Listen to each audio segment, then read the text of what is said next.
Sunday Sunday பீச்சுக்கு போகும்போது இந்த காடை முட்டையை பார்ப்பேன். சரி காடையே சின்னதா இருக்கு. அதோட முட்டை இன்னும் சின்னதா இருக்கு. அது எப்படி சாப்பிடுறது அப்படின்னு ஃபீல் பண்ணியிருக்கேன். நீங்களும் இந்த மாரி பீச்சில இந்த காடை முட்டை பார்த்துட்டு சாப்பிடாம ஃபீல் பண்ணியிருந்தா கமெண்ட்ல சொல்லுங்க. அதுக்கப்புறம் சரி இந்த வாட்டி கண்டிப்பா ட்ரை பண்ணுவோம். எல்லாரும் நல்லா இருக்கு அப்படின்னு சொன்னாங்க. சரி ட்ரை பண்ணுவோம் அப்படின்னு சொல்லிட்டு இந்த காடை முட்டை ஆர்டர் பண்ணேன். கிட்டத்தட்ட பார்த்தீங்கன்னா ஒரு 5 முட்டை வந்து ரூ. 50 அப்படின்னு சொல்லிட்டு குடுக்குறாங்க. இந்த காடையோட முட்டை ரொம்ப சின்னதா இருக்கலாம். உடைக்கிறதுக்குன்னு சொல்லிட்டு ஒரு சின்ன ஒரு சிசர் வச்சிருக்காரு.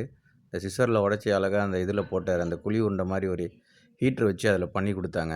அதோட அந்த முட்டையோட ஸ்மெல்லு பார்த்தீங்கன்னா, நல்லா இருந்துச்சு. கொஞ்சம் கூட கவுச்சே அடிக்காம நல்லா அந்த பெப்பரு, அந்த மசாலா போட்டு ஒரு 5 நிமிஷத்தில திருப்பி குடுத்தாங்க. சரி வெயிட் பண்ணுவோம். திருப்பி குடுத்துட்டாரு. சரி வாங்கி அந்த இலையில வச்சு கொஞ்சம் லைட்டா சாஸ் வச்சு குடுத்தாங்க. சரி நம்ம முட்டை கொஞ்சம் சின்னதா இருக்கே, வேற ஏதாச்சும் நல்லா இருக்காதா அப்படின்னு யோசிச்சேன்.